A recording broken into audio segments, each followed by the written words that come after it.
Welcome to another video. Today I will show you exactly how you're supposed to use your Fibonacci tool in the market to spot very good trading opportunities and to carry out a very complete analysis. The video will be very valuable, so make sure you watch it until the end. If you're new to the channel, I would like to introduce myself. I'm a top author on the TRADINGVIEW platform as well as running an educational company, and I'm a full-time swing trader. Now, without further ado, let's get straight in the market.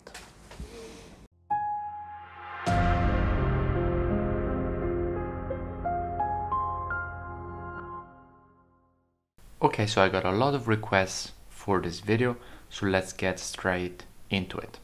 So the first thing you need to know about the Fibonacci's. Now the first thing you need to know, the Fibonacci retracement is just a tool, okay?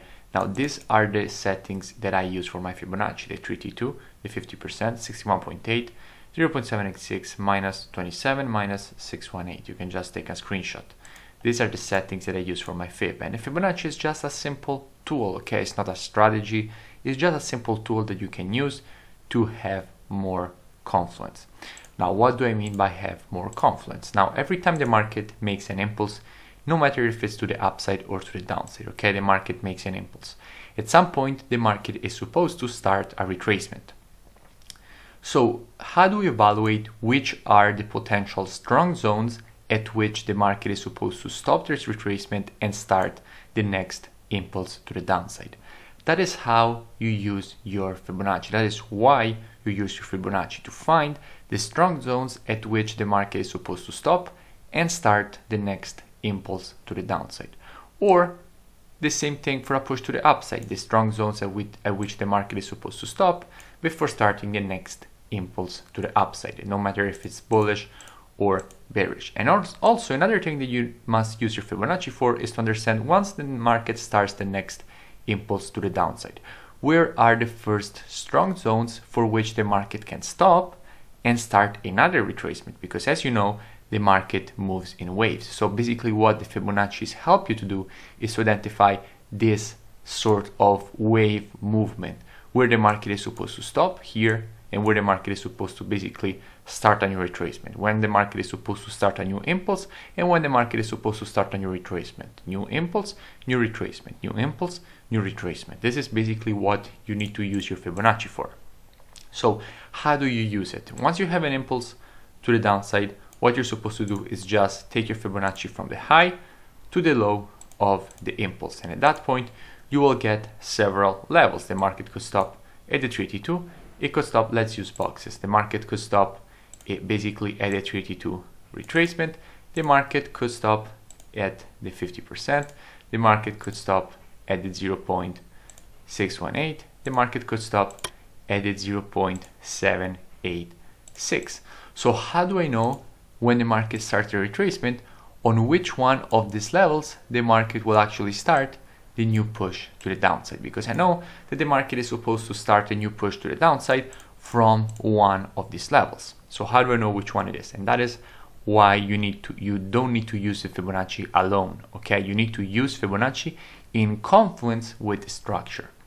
And I will now show you exactly how. Now, one thing that is very important, if you want information on the retracement, you need to take your Fibonacci from the high to the low of the impulse, okay? On the other side, once the market, let's for example imagine that the market stops at the golden ratio 0.618 and starts the new impulse to the downside.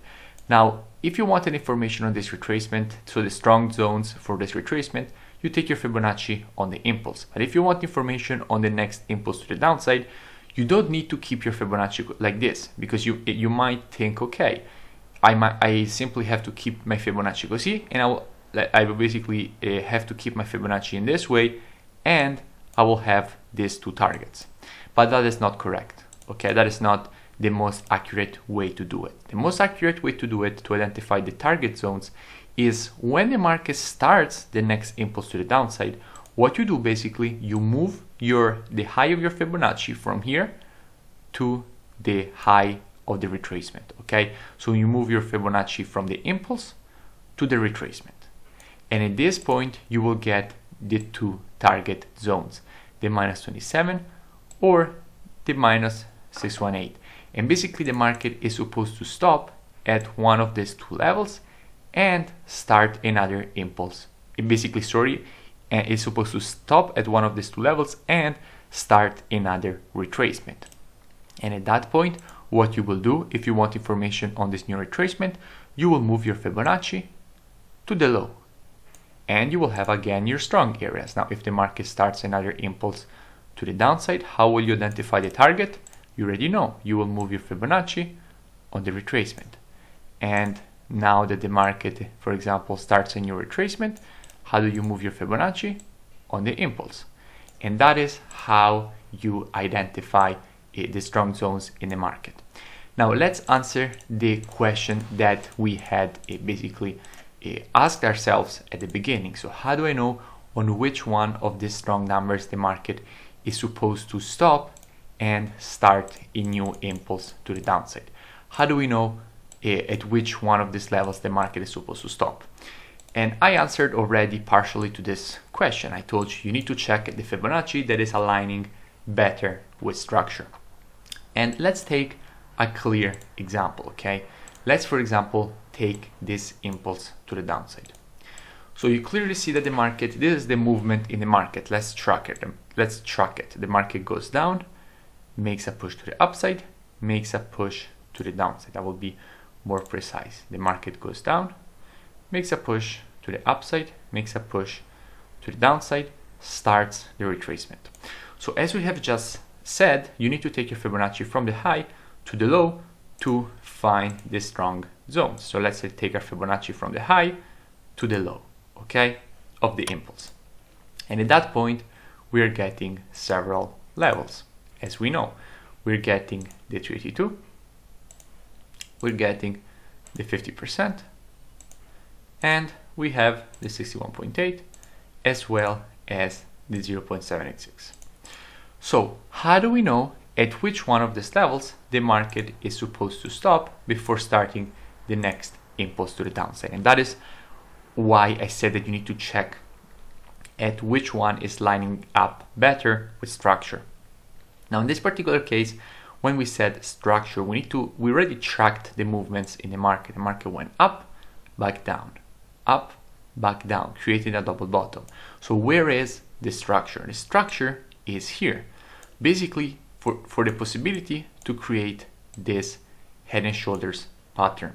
So basically, where is the Fibonacci that is lining up better with structure? We already said the structure is here because we have the left shoulder here. The market created a high here and found resistance. So if you look to the right, you quickly realize that the 50% Fibonacci is the one that is lining up better with structure. Let's extend this box and you will quickly see that basically the 50% is the one that is lining up better with structure. So perfect. At this point, we know that the market is supposed to go for a retest of the 50% before continuation to the downside. So by using a combination of structure and Fibonacci, we identified how and where the market is supposed to shift. And basically, as you can see, the market went for a retest exactly of the zone we had identified before starting the next impulse to the downside. And we used exactly this kind of analysis on the daily time frame combined with more analysis on the weekly, monthly, and 4-hour time frame to take this short on CAT-CHF that you already know about probably from Instagram. So this is how you need to use your Fibonacci and confluence for structure to identify the direction of the market. And obviously for entry is all another story, because then after you know the direction, you need to know and you need to have the skill set to actually go in the market and position yourself with a good risk to reward ratio and actually take a trade that has good probabilities. If you enjoyed the video, make sure you smash the like button. It really does support the creation of more free education for all of you, as well as letting me know in the comments below if you enjoyed the video or how do you think I can make better video to provide more value to all of you, and if you have any particular request of a video you want me to make. Now, if you still haven't, make sure you go check out the mentorship program. It's a very complete program. It has everything you need to trade in the market consistently. First, you get all the rules of my strategies, and then you trade the strategies live with me. Every day I send you the new market breakdown covering all the opportunities that are lining up in the market that agree to all the rules of our strategies, because the rules are completely, so basically the strategies are completely rule based. And I also answer all of the questions that my students make within 24 hours from when they ask them.